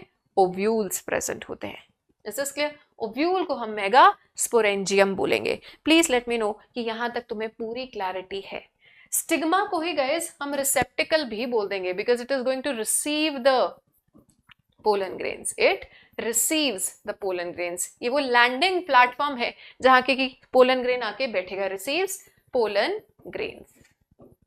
ठीक है, उसके बाद ये जो स्टाइल है ये हॉलो भी हो सकती है, पाइप जैसी, या हो सकता है सॉलिड हो, अंदर तक टिश्यू भरा हो। और ये वो रास्ता है जहां से कि गेमीट ने चल के जाना है कहां तक? हमारे ओव्यूल तक। ठीक है ना? तो ओवरी जो है it is the basal enlarged या स्वोलन पार्ट। ठीक है, and it contains what? It contains ovules. यहां तक क्लियर हो गया? So this is about pistil. चले अब और अंदर चलते हैं। अब देखो, एज वी अंडरस्टैंड कि पिस्टल बहुत सारे भी हो सकते हैं, तो उसको कलेक्टिवली हम गाइनोशियम कह देते हैं, है ना? तो ये देखो, ये और स्टिग्मा कई बार ऊपर से फटा हुआ हो सकता है। This is the stigma of hibiscus. पिछले साल हमने पढ़ा था, है ना, मालवेसी फैमिली में। तो हिबिस्कस का जो स्टिग्मा है ये पेंटाफिड दिखाया हुआ है, ऊपर से फटा हुआ है। कितने में? 5 में पेंटाफिड स्टिग्मा। तो वेराइटी हो सकती है। ये स्टाइल है, ये नीचे ओवरी है, और किसके ऊपर प्रेजेंट है? थैलेमस के ऊपर। Do you see this? ये जो स्टिग्मा है ये है बहुत सारे जो पिस्टल्स हैं उनकी फ्यूजन से, बहुत सारे ओवरीज की फ्यूजन का एक कॉमन स्टिग्मा। ये जो फ्यूजन ऑफ ओवरी होती है ना, फ्यूज्ड ओवरी को हम बोलते हैं सिन कार्पस। सिन मतलब फ्यूज्ड, तो फ्यूज्ड कार्पल्स। ठीक है, this is particularly seen in case of poppy. तुम पढ़ोगे हेल्थ एंड डिजीजेस वाले चैप्टर में जब हम ड्रग्स पढ़ेंगे, इस पॉपी से हमें बड़ा इंपॉर्टेंट ओपियम नाम का ड्रग मिलता है। ठीक है, तो इसी पे कट्स लगेंगे जहां से हमें रेजिन मिलेगा, लेटेक्स मिलेगा। Now see, this is a syncarpous ovary, और ये मल्टी कार्पेलरी कंडीशन है। बहुत सारे कार्पल्स होंगे तभी तो फ्यूज होंगे। मल्टी कार्पेलरी है, फ्यूज्ड पिस्टल है, दैट इज पेपरवर यानी कि Poppy. This is how it looks like, and then it is this multicarpellary है लेकिन free है, fuse नहीं हुए। multicarpellary लेकिन एपोकार्पस मतलब free carpels। इसकी एग्जाम्पल दी है मिशेलिया। ठीक है, and then प्रेजेंस ऑफ, ऐसे भी तुमने ओवरीज देखी है कि पूरी ओवरी में सिंगल ओव्यूल, अच्छा ओव्यूल नहीं बाद में सीड बनना है तो तुम वहां से आइडेंटिफाई कर सकते हो किसके अंदर सिंगल ओव्यूल है, वीट के अंदर, पैडी यानी राइस एंड मैंगो के अंदर एक ही गिटक होती है ना। एंड देन मेनी ओव्यूल्स, जब तुम पपीता काटते हो तो उसके अंदर कितने सारे बीज होते हैं, खरबूजा काटते हो कितने सारे बीज होते हैं। सो वो सारी क्या है, they are papaya, watermelon, orchids, इनके अंदर बहुत सारे ओव्यूल्स प्रेजेंट है। सो ये examples are very very important, ठीक है, and so is the diagram. चलो अब हम आ जाते हैं डिटेल्ड स्ट्रक्चर ऑफ ओव्यूल पे। डिटेल्ड स्ट्रक्चर ऑफ ओव्यूल यानी कि मेगास्पोरेंजियम। तो उसके लिए हमें ड्रॉ करना है सबसे पहले ओवरी को। So let's say this is the basal part, ovary, ठीक है। ओवरी के अंदर देखो, ओवरी के अंदर यहाँ पे कहीं पे भी एक कुशन लाइक स्ट्रक्चर होगा जिसको हम कहेंगे प्लेसेंटा, ठीक है। अब प्लेसेंटा कहाँ कहाँ प्रेजेंट है, इसी अरेंजमेंट को आप प्लेसेंटेशन कहते हो, रिमेंबर। तो मॉर्फोलॉजी वाला chapter is very related to this chapter. So अगर थ्रू आउट प्लेसेंटा प्रेजेंट है ऑल अराउंड द पेरिफेरी तो क्या कहते हो उसको, पेराइटल प्लेसेंटेशन, है ना। सेंटर में है तो फ्री सेंट्रल भी हो सकता है, एक्साइल हो सकता है, एंड सो ऑन। मैंने सिर्फ बेस पे एक बनाया तो मैं बेसल प्लेसेंटेशन ड्रॉ कर रही हूँ। सो this is the cushion like structure called placenta. ये कैसा है, कुशन लाइक है, this is cushion like, right. अब इसके ऊपर एक डंडी प्रेजेंट होगी, तो मैंने बताया था डंडीज आर इंपॉर्टेंट। दिस डंडी is known as funicle, this डंडी is known as the stalk of the fuel of the stalk of the ovule, stalk of ovule. Ovule की डंडी बनेगी फ्यूनिकल, क्लियर। इस फ्यूनिकल के साथ अब यहां पे प्रेजेंट है हमारा ओव्यूल, ये है हमारा ओव्यूल। और ओव्यूल के तुम देखो दो लेयर्स, दो कवरिंग्स होंगी, एक ये आउटर कवरिंग, ठीक है, ये outer integument, and then we have the inner integument, ये अंदर वाला इंटेग्यूमेंट। तो हमारा जो ओव्यूल होता है एंजियोस्पर्म्स का, टिपिकली इट हैज दो कवरिंग्स, ये अंदर वाली जो मैं शेड कर रही हूँ, ठीक है, this is the inner integument, और इसके बाहर एक आउटर इंटेग्यूमेंट। तो क्योंकि ओव्यूल के दो कवरिंग्स हैं, ठीक है, दो integuments, so we can call it as bitegmic ovule, yes or no, we will call this as bitegmic ovule। क्या मतलब है bitegmic ovule का, कि इसके पास दो इंटेग्यूमेंट्स हैं, क्लियर हो गया। अब ये देखो जो इसकी डंडी थी, ये फ्यूनिकल, जिस जगह पे फ्यूनिकल अटैच्ड है, जहां पे वो ओव्यूल के साथ अटैच होती है, उस जगह को, यानी कि इस पॉइंट ऑफ अटैचमेंट को, ये पॉइंट ऑफ अटैचमेंट को गाइज हम बोलते हैं हाइलम या hilus. So hilum is the place और the point of attachment of funicle to the ovule. तो जहां पे ये अटैच्ड है उसको हम क्या बोलेंगे, hilum. Is this clear. Now ये जो तुम्हें पोर्शन नजर आ रहा है, जो ओपनिंग नजर आ रही है, this is the micropyle. Micropyle, pyle का मतलब होता है hole, small hole, micropyle. And this upper end, this is all called chalaza, this is chalaza.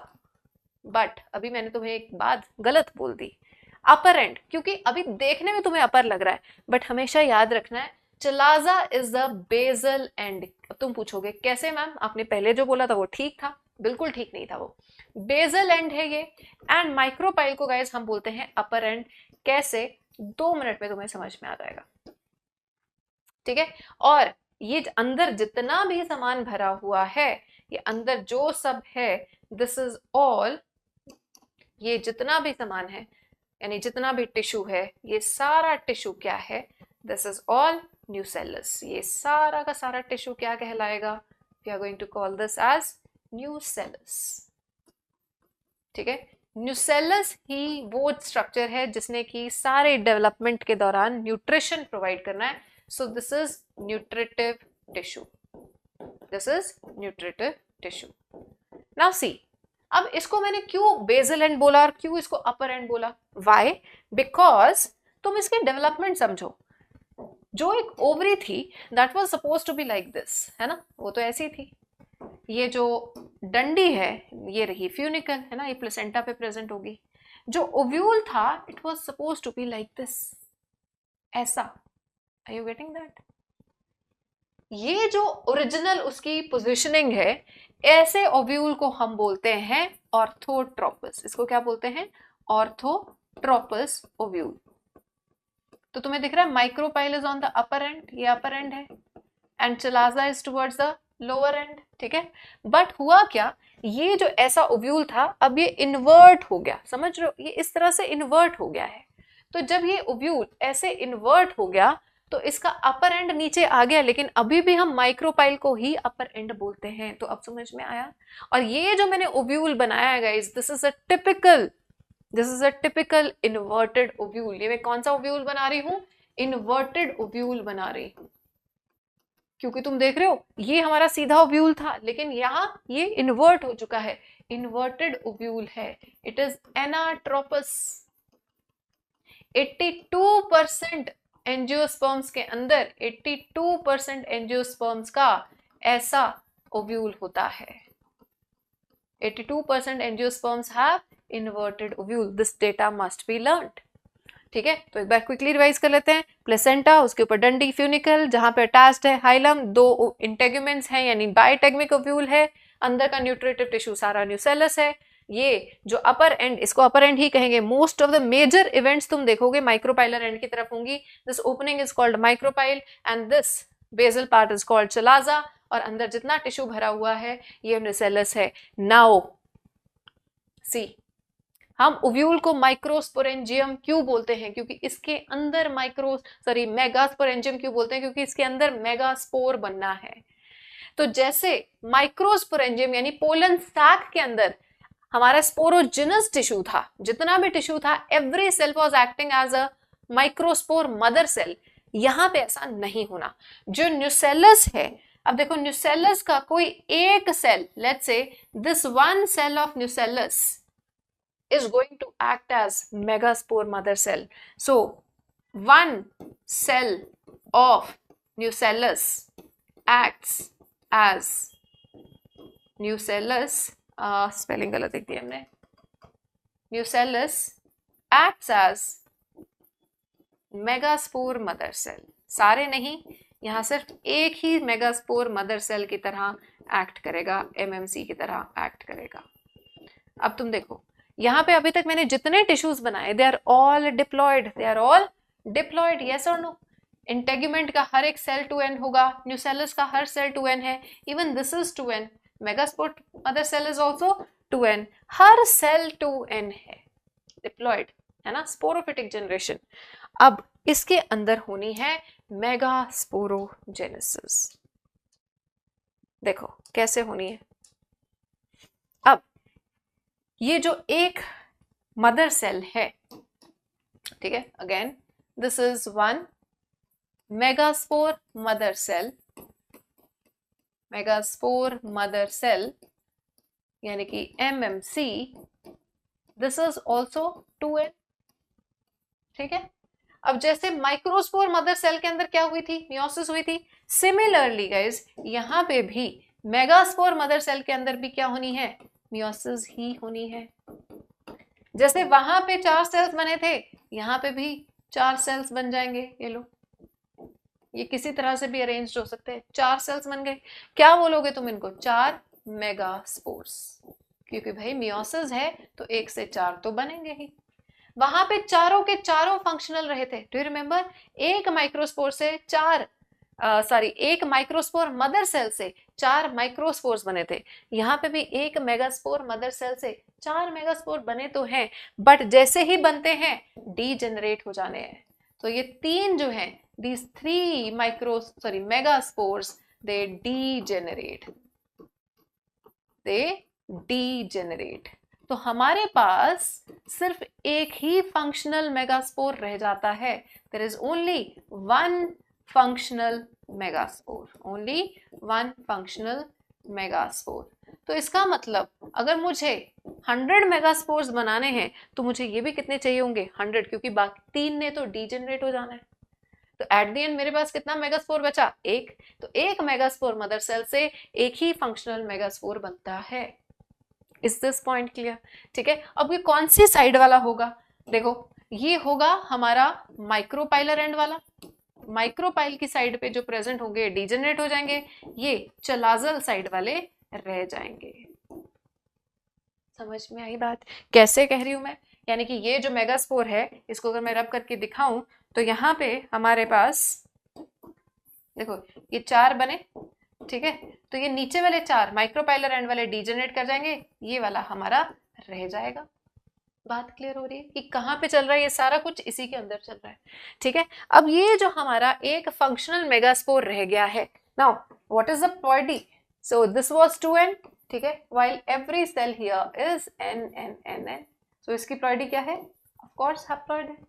ठीक है, अब ये जो फंक्शनल मेगास्पोर मेरा रह गया है, ये functional megaspore is now going to go for gamete formation. तो यहां मेगास्पोर की फॉर्मेशन हुई है, so we call this process as megasporogenesis. Megasporogenesis. ये मेगास्पोरोजेनेसिस कहां पे हो रही है? हमारे ओव्यूल के अंदर हो रही है, with in the nucellar tissue. कौन सी डिवीजन हुई है? मियोसिस हुई है। Is this clear? इसके बाद अब हम आते हैं नेक्स्ट स्टेप पे। अब ये जो हमारा एक फंक्शनल मेगास्पोर बचा, this is that functional megaspore, one functional megaspore which is haploid. So इससे तुम देखो यहां पे अब होनी है माइटोसिस। अब इसके अंदर फर्स्ट माइटोसिस होने जा रही है, और ये फर्स्ट माइटोसिस के बाद जो स्ट्रक्चर बनेगा वो कैसा होगा? ऐसा, राइट? फर्स्ट माइटोसिस, उसके बाद अब सेकेंड माइटोसिस होगी। तो एक सेकेंड, थोड़ी सी गड़बड़ हो गई। देखो, अब माइटोसिस ऐसी होनी है कि इसके अंदर सिर्फ कैरियोकाइनेसिस होगी, ओनली कैरियोकाइनेसिस। अब साइटोकाइनेसिस नहीं होगी, तो जो 2 न्यूक्लियस बनेंगे वो एक ही सेल के अंदर प्रेजेंट है। यस, तो ऐसी माइटोसिस जिसमें सिर्फ कैरियोकाइनेसिस होती है गाइस, इसको हम बोलते हैं फ्री न्यूक्लियर डिविजन्स। क्या चल रही हैं? फ्री न्यूक्लियर डिविजन्स चलेंगी। क्लियर? सो फर्स्ट माइटोसिस यानी फर्स्ट न्यूक्लियर डिवीजन से हमारे पास 2 न्यूक्लिएटेड कंडीशन बनी। फिर हमारे पास अगेन सेकेंड माइटोसिस होगी, again of the same nature, second mitosis, no cytokinesis, only karyokinesis. फिर से हमारे पास 2 से आगे क्या बन जाएंगे? 4 न्यूक्लियाई बन जाएंगे। इसके बाद फिर से एक और माइटोसिस होगी, तो थर्ड माइटोसिस, सिर्फ कैरियोकाइनेसिस, तो 4 से हमारे पास कितने न्यूक्लियस बन जाएंगे? 1 2 3 4 5 6 7 8 न्यूक्लिएटेड कंडीशन बनेगी। अब मेगास्पोर के आगे जो भी बना है ये सब एम्ब्रियो सैक है। ये सब क्या है? एम्ब्रियो सैक है। This is also an embryo sac, this is an embryo sac, and even this one is an embryo sac. फर्क क्या है? जो सबसे पहला एम्ब्रियो सैक बना है, this is 2 nucleated, right? Because there are 2 nuclei. This is 4 nucleated, while this one is how many? 8 nucleated embryo sac. बताओ, यहां तक क्लियर है? ठीक है, अब ये जो प्रोसेस चल रही है ना, ये किस चीज की कोशिश हो रही है? गेमीट बनाने की। तो इस प्रोसेस को गाइस हम बोलते हैं मेगा, जस्ट अ सेकेंड, हाँ जी, दिस इज कॉल्ड मेगा गेमीटोजेनेसिस। जब माइक्रोगेमीटोजेनेसिस हुई थी तो 2 माइटोसिस हुई थी। जब मेगा गेमीटोजेनेसिस हो रही है तो do you see how many mitosis have happened? NEET 2026 का, सॉरी 2025 का क्वेश्चन है। ठीक है, सो कितनी माइटोसिस हो रही है? मियोसिस तो एक ही होनी है, लेकिन माइटोसिस कितनी हो रही है? 3 माइटोसिस हो रही है, फ्री न्यूक्लियर डिवीजन टाइप की। ठीक है, सो ये सारे एम्ब्रियो सैक्स बने हैं। अब इसके बाद गाइस जो एक एम्ब्रियो सैक रह गया हमारा, अब ये जो 8 न्यूक्लिएटेड स्टेज आ गई है ना, इसके बाद इसने रीअरेंजमेंट के लिए चले जाना है। इन 8 न्यूक्लियाई की क्या होनी है? रीअरेंजमेंट होनी है। अब जब रीअरेंजमेंट होगी तो तुम देखो कैसे बनेगा। रीअरेंजमेंट होने पे ये जो हमारा एम्ब्रियो सैक है, जो 8 न्यूक्लियाई थे, उनमें से 3 न्यूक्लियाई एक साइड पे चले जाएंगे। कौन सी साइड पे? चलाजा वाली साइड पे। और इनके आसपास सेल वॉल्स बन जाएंगी। Is this clear? 3 nuclei micropylar and पे आ जाएंगे, माइक्रोपाइलर साइड पे आ जाएंगे। एक हमारा फीमेल गेमीट बना देगा और 2 हमारे साइड पे साइनर्जिड्स बन जाएंगे। और 2 न्यूक्लियाई जो रह गए सेंटर में, ठीक है, इस सारे एरिया को हम बोल देंगे सेंट्रल सेल, और ये कहलाएगा हमारे पोलर न्यूक्लियाई। ये 2 है हमारे पास, ये these are the 2 polar nuclei and the cell is called the central cell. तो सेंट्रल सेल के पास कितने न्यूक्लियाई हैं? 2 पोलर न्यूक्लियाई हैं। जो चलाजल एंड की तरफ ये गए 3 cells, these 3 the are called 3 antipodals. इनको क्या कहेंगे? एंटीपोडल्स कहेंगे। और ये जो नीचे की तरफ आए हैं इधर, so these pink ones towards the periphery, इनको कहेंगे साइनर्जिड्स, ठीक है। एंड बीच में ये प्रेजेंट है हमारा फीमेल गेमीट यानी कि एग सेल, फीमेल गेमीट और द एग सेल। इन दोनों को मिला के गाइस हम बोलते हैं एग एपरेटस। वेरी इंपॉर्टेंट कि एग एपरेटस में कौन सी 2 चीजें हैं? एक एग सेल है और एक साइनर्जिड्स। अब ये सारे कैसे बने हैं? पहले मेगास्पोर कैसे बन चुका है? मियोसिस से बन चुका है। ये जितने भी स्ट्रक्चर्स हैं, ये सारे न्यूक्लियाई क्या हैं? They are all n, each one is n, right. इसका मतलब यहाँ पे जितने भी सेल्स बने हैं, each cell is haploid haploid haploid haploid haploid haploid. समझ में आ गया पहली चीज जो तुमने नोटिस करनी है। दूसरी, कितने एंटीपोडल्स बने हैं? 3 एंटीपोडल्स, ठीक है। नीचे की तरफ आपके एग एपरेटस के अंदर भी कितने सेल्स होते हैं? 3 सेल्स होते हैं। कौन कौन से? एक egg cell and 2 synergids, right. अब साइनर्जिड और 2 सेल्स, 2 न्यूक्लियाई बीच में रह गए, पोलर न्यूक्लियाई, और सेल को हमने सेंट्रल सेल बोल दिया। अब जो साइनर्जिड है ना, साइनर्जिड के पास ऐसे फिंगर लाइक स्ट्रक्चर होता है। इन स्ट्रक्चर्स को गाइस हम बोलते हैं फिलिफॉर्म एपरेटस। क्या बोलते हैं? Filiform apparatus. बड़ा इंपॉर्टेंट स्ट्रक्चर है, बार बार क्वेश्चन आ जाता है फिलिफॉर्म एपरेटस पे। What is the requirement of filiform apparatus, देखेंगे अभी हम। हाँ जी, यहां तक क्लियर है। अब ये जो एम्ब्रियो सैक बना है after rearrangement, this is called the mature embryo sac. This is called the mature embryo sac. Yes or no? Clear हुआ? This is the mature embryo sac. Now, if you pay attention here, do you see कि इस embryo sac के अंदर cells कितने नजर आ रहे हैं तुम्हें? 3 एंटीपोडल्स, एक सेंट्रल सेल एंड 3 हमारे एग एपरेटस में। तो कितने सेल्स हुए? 3 और 1, 7 सेल्स हैं, 7 सेल्ड। न्यूक्लियस कितने थे? 8, 1 2 3 4 5 6 7 8, 7 सेल्ड एंड 8 न्यूक्लिएटेड कंडीशन जो है, this is the characteristic of angiosperm. It is the characteristic feature of angiosperms. क्या? कि 8 सेल्स होते हैं लेकिन न्यूक्लियाई 7 होते हैं। ये किसका फीचर है? ये एंजियोस्पर्म्स का कैरेक्टरिस्टिक फीचर है कि हमेशा एंजियोस्पर्म्स का जो एम्ब्रियो सैक होगा उसमें 7 सेल्स होंगे और 8 न्यूक्लियाई होंगे। ये होके ही रहेगा, देयर इज नो एक्सेप्शन। हाँ जी, यहां तक बात क्लियर हो गई। अब हर एक सेल्स का कोई ना कोई काम होगा, है ना। क्या क्या काम है? एंटीपोडल्स न्यूट्रिशन ड्रॉ करेंगे, ये बाद में पेन बनाएगा, कैसे बनाएगा देख लेंगे हम। फिलिफॉर्म एपरेटस क्या करता है, ये गाइड करता है पोलन ट्यूब को, it guides the pollen tube. And then egg cell ने, तुम्हें पता ही है क्या करना है, मेल को फर्टिलाइज करना है। हाँ जी, यहां तक clear.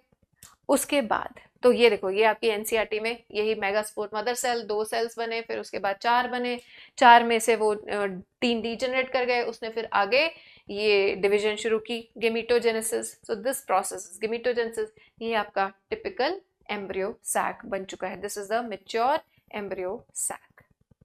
Is this point clear? Where you see 3 antipodals, 2 polar nuclei, 1 central cell, ये पीछे एक एग दिख रहा है, ये 2 साइनर्जिड्स दिख रहे हैं, इसी को तुमने एग एपरेटस बोलना है। और दिख रहा है तुम्हें फिलिफॉर्म एपरेटस भी, साइनर्जिड के पास फिलिफॉर्म एपरेटस होता है। किस तरफ प्रेजेंट है ये? Egg apparatus is towards the micropylar end, antipodals is towards the chalazal end. So this is your NCERT. हाँ जी, डन। अब यानी मेल गेमीट्स भी तैयार है, फीमेल गेमीट भी हमारी तैयार है। तो मेल गेमीट अब फीमेल गेमीट तक कैसे पहुंचेगा? ट्रांसफर ऑफ गेमीट्स के लिए जो प्रोसेस होती है that is called pollination. Pollination में क्या होना है? ट्रांसफर होना है। किसका? Transfer of pollen grains from anther to stigma, from anther to stigma. इस चीज को क्या कहा जाता है? इस चीज को कहा जाता है पॉलिनेशन, राइट। अब ये जो पोलन ग्रेन्स का ट्रांसफर होना है फ्रॉम एंथर टू स्टिग्मा, तुम्हें पता है कि मोस्टली 60% एंजियोस्पर्म्स के अंदर ये पॉलिनेशन कौन सी स्टेज पे हो जाती है? 60% angiosperms they shade there pollen grains eight which stage? ये मैं छोड़ रही हूं, ये तुम मुझे बताओगे, मैं बता चुकी हूं। Please write down in the comment section, ठीक है।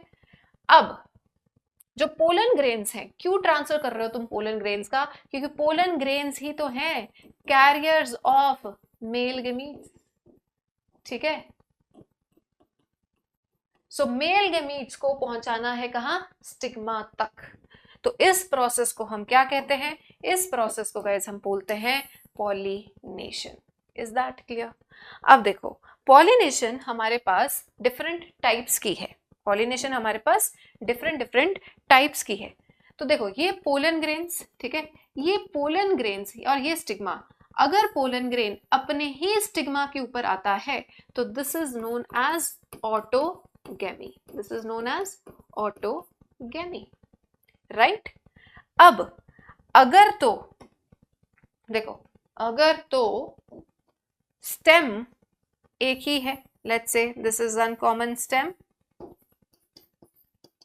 ठीक है, और यहां पे हमारा एक और फूल लगा हुआ है, यहां पे एक और फूल लगा हुआ है, ठीक है, और इसके ऊपर भी एक स्टिग्मा होगी, है ना। क्या बना दिया हमने? ये इसकी स्टिग्मा है। अब तुम देखो, अगर यहां से पोलन ग्रेन उड़ के अपने ही प्लांट के दूसरे स्टिग्मा के ऊपर जाता है तो इसको हम बोलेंगे जिटोनोगेमी। क्या बोलेंगे? जिटोनोगेमी, राइट। और अगर ये पोलन ग्रेन उड़ के दूसरे प्लांट के दूसरे फ्लावर के ऊपर जाता है तो दिस इज कॉल्ड ज़ीनोगेमी, या फिर typically it is the cross pollination. तो तुम्हें समझ में आ रहा है क्या हो रहा है? क्रॉस पॉलिनेशन में क्या है कि plant between different plants pollination होगी। एक प्लांट के पोलन ग्रेन डिफरेंट प्लांट के ऊपर जाएंगे, different plants, this is cross pollination, ठीक है। ऑटोगेमी में with in the same flower होगी, विद इन सेम फ्लावर होगी, दैट इज ऑटोगेमी। और जिटोनो में प्लांट सेम होता है लेकिन फ्लावर डिफरेंट होता है, between different flowers but same plant, of same plant, तो उसको हम कहेंगे जिटोनोगेमी। प्लीज लेट मी नो यहां तक तुम्हें सारी बात क्लियर हुई? तो 3 तरह की हमने की। जो ऑटोगेमी और जिटोनोगेमी है दे रिप्रेजेंट सेल्फ पॉलिनेशन क्योंकि प्लांट सेम है, जब तक प्लांट सेम रहेगा सेल्फ पॉलिनेशन होगी, जब प्लांट अलग हो गया तो this is called cross pollination. Is this clear? चलो ये हमें समझ में आ गया। अब ऑटोगेमी एक बार क्विकली रीड कर लेते हैं। देखो क्या कह रहा है ये ऑटोगेमी में। हाँ जी, so autogamy within the same flower, ठीक है, from anther to the stigma of same flower. अब कंप्लीट ऑटोगेमी जो है वो जनरली रेयर होती है कि अपना ही स्टिग्मा के ऊपर वो गिरे, ठीक है। एंड उसके लिए, ऐसा होने के लिए पहली बात फ्लावर्स को ओपन होना चाहिए एंड एक्सपोज दिस, क्योंकि दैट अच्छा ये क्या कह रहा है कि मोस्टली क्योंकि फ्लावर्स खिले होते हैं ना, तो स्टिग्मा ओपन है, एक्सपोज्ड है, तो उसके ऊपर हवा के साथ किसी का भी पोलन ग्रेन आ सकता है। That is why complete autogamy होनी काफी रेयर है, because they are open and expose their stigmas and anthers, ठीक है, assertion reason। अब प्रॉपरली ऑटोगेमी होने के लिए एक और शर्त भी है कि जिस वक्त पोलन ग्रेन्स निकले उसी वक्त हमारी स्टिग्मा रिसेप्टिव भी होनी चाहिए। Do you remember pollen viability हमने पढ़ा था कि जिस वक्त पोलन्स रिलीज हो रहे हैं उनके पास कुछ टाइम होता है जिसके बीच में उसको जर्मिनेट होना है, राइट? तो within that time period अगर स्टिग्मा भी रिसेप्टिव है तो पॉलिनेशन सक्सेसफुल हो जाएगी। So it requires synchronization of pollen release and the stigma receptivity. दूसरा, अपना पोलन ग्रेन अपने ही स्टिग्मा के ऊपर गिरे, इसके लिए दोनों के बीच में प्रॉक्सिमिटी होना भी जरूरी है, मतलब क्लोजनेस होनी भी जरूरी है। Is this clear? Now there are very few cases कि ऐसा हो पाए, ठीक है। Now there are some plants, जैसे कि इन्होंने खास एग्जांपल्स दी हैं, very very important to remember, viola, oxalis and commelina. ये तीन प्लांट्स ऐसे हैं जिनके अंदर दो तरह के फ्लावर्स होते हैं। एक तो होते हैं कैस्मोगैमस फ्लावर्स, यानी कि ओपन फ्लावर्स। किसी भी नॉर्मली जो टिपिकल खिले हुए फ्लावर्स है ना, उनको हम कैस्मोगैमस ही बोलते हैं, ठीक है। लेकिन इनके अंदर कैस्मोगैमस फ्लावर्स के अलावा क्लीस्टोगैमस फ्लावर्स भी होते हैं। क्लीस्टोगैमस फ्लावर्स को कहते हैं क्लोज्ड, ये फ्लावर बंद ही रहता है। वायोला, ऑक्सालिस एंड कॉमलिना, ये तीन वेरी इंपॉर्टेंट एग्जांपल्स। इन तीन प्लांट्स के अंदर दोनों तरह के फ्लावर्स होते हैं, कैस्मोगैमस भी और क्लीस्टोगैमस भी, ठीक है। तो जो क्लीस्टोगैमस हैं, क्लोज्ड फ्लावर्स हैं, इनके अंदर तो हर हाल में क्या होनी है, ऑटोगेमी के अलावा और कुछ हो ही नहीं सकता, ऑटोगेमी ओनली। और जो ओपन है, ओपन वालों के अंदर ऑटो भी हो सकती है, जिटोनो भी हो सकती है, जीनो भी हो सकती है। Is this clear? तो वो क्या बता रहा है कि ऑटोगेमी होने के क्या क्या शर्तें हैं। शर्त नंबर 1 आपने क्या कही कि सिंक्रोनाइज्ड, ये कंडीशन है, कंडीशन नंबर 1 सिंक्रोनाइजेशन होनी चाहिए, pollen release and stigma receptivity. Condition number 2 दोनों बिल्कुल पास पास होने चाहिए। कंडीशन नंबर 3 क्लोज्ड होने चाहिए। Are you getting it? अब इस क्लीस्टोगेमी का एडवांटेज या फिर एडवांटेज ऑफ सेल्फ पॉलिनेशन क्या है कि हमेशा जो पेरेंटल कैरेक्टर्स हैं वो आगे जाएंगे ही जाएंगे, एंड देन और सीड बनेगा ही बनेगा, and we don't need any pollinators, no need of pollinators। Disadvantage क्या है कि इससे जेनेटिक डाइवर्सिटी लिमिट हो जाती है, जो कि क्रॉस पॉलिनेशन से आएगी। Is this point clear? इसका एक और डिसएडवांटेज बताऊं, इसका एक और डिसएडवांटेज है इनब्रीडिंग डिप्रेशन। इनब्रीडिंग डिप्रेशन मतलब over the period of time ऐसी फसल जो है वो कम यील्ड देना शुरू कर देती है, बीमारियां ज्यादा होती है, इनब्रीडिंग डिप्रेशन होता है। Is this clear? Then we have जिटोनोगेमी। जिटोनोगेमी में देखिए, जिटोनोगेमी में ट्रांसफर होगा from anther to the stigma of another flower। क्या याद रखना है? another flower but same plant।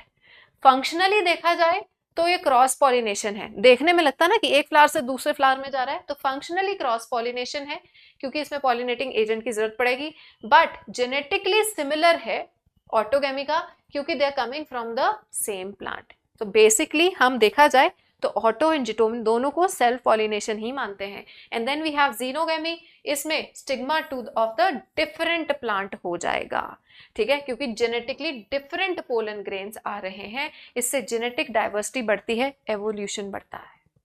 Is that clear? अब देखो, अब यहाँ पे जो तुम्हें नजर आ रहा है, दीज आर आउटब्रीडिंग डिवाइसेस, ये ऐसी चीजें हैं। देखो अभी हमें एक चीज तो क्लियर हो गई कि क्रॉस पॉलिनेशन जो है वो एवोल्यूशन क्रॉस करवाता है, which is good, for the overall diversity, है ना। तो जो चीजें इंश्योर करेंगी, जो डिवाइसेस इंश्योर करेंगे क्रॉस पॉलिनेशन को एंड प्रिवेंट करेंगे किसको, प्रिवेंट्स सेल्फ पॉलिनेशन, उन सारे डिवाइसेस को, उन सारे मेथड्स को हम बोलते हैं outbreeding devices. So what are outbreeding devices? जो डिवाइसेस इंश्योर करते हैं कि क्रॉस पॉलिनेशन ही हो और सेल्फ पॉलिनेशन ना हो, उनको बोलेंगे आउट ब्रीडिंग डिवाइसेस। तो आओ देखते हैं कि कौन कौन से आउट ब्रीडिंग डिवाइसेस हैं। नंबर 1, अगर पोलन रिलीज और स्टिग्मा रिसेप्टिविटी आपस में सिंक्रोनस ही ना हो, यानी कि जिस वक्त पोलन रिलीज हुआ उस वक्त स्टिग्मा रिसेप्टिव नहीं था, एसिंक्रोनस मतलब आपस में मैच नहीं करते, तो उससे क्या होगा, पोलन ग्रेन अपने ही स्टिग्मा के ऊपर आ भी गया तो इट विल नॉट फर्टिलाइज। समझ आई बात? उसके बाद जब एंथर और स्टिग्मा बहुत दूर दूर हो तो अपना ही पोलन ग्रेन उसके ऊपर नहीं गिर पाएगा, डिफरेंट प्लेसमेंट हो, आउटब्रीडिंग। नंबर 3, सेल्फ इनकम्पैटिबिलिटी हो। अब सेल्फ इनकम्पैटिबिलिटी जो है ना, ये एक जेनेटिक मैकेनिज्म है, this is a genetic mechanism, जिसमें कि अपना पोलन ग्रेन अपने स्टिग्मा के ऊपर जर्मिनेट नहीं हो सकता, ठीक है। तो pollen grain can not germinate, pollen of the same plant will not germinate on its own stigma, ठीक है। एंड थर्ड है हमारे पास, सॉरी फोर्थ है यूनिसेक्सुअल फ्लावर्स। यूनिसेक्सुअल फ्लावर का मतलब एक फ्लावर है जिसके ऊपर की सिर्फ स्टेमन है, उसके ऊपर पिस्टल है ही नहीं, तो वो पोलन ग्रेन उड़ के किसी और के ऊपर ही जाएगा ना।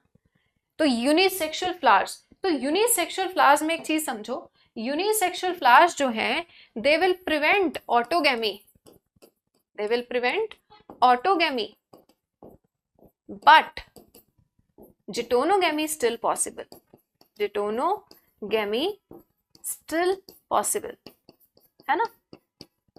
क्योंकि ऐसे प्लांट्स भी तो होते हैं जैसे कि मेज, सेम प्लांट के ऊपर वाली साइड पे मेल फ्लावर है, नीचे वाली साइड पे फीमेल फ्लावर है, तो क्या होगा, ऊपर वाला पोलन ग्रेन नीचे तो आ ही सकता है, प्लांट सेम रहेगा। तो ऑटोगैमी बेशक नहीं हुई लेकिन जिटोनोगैमी तभी भी हो सकती है।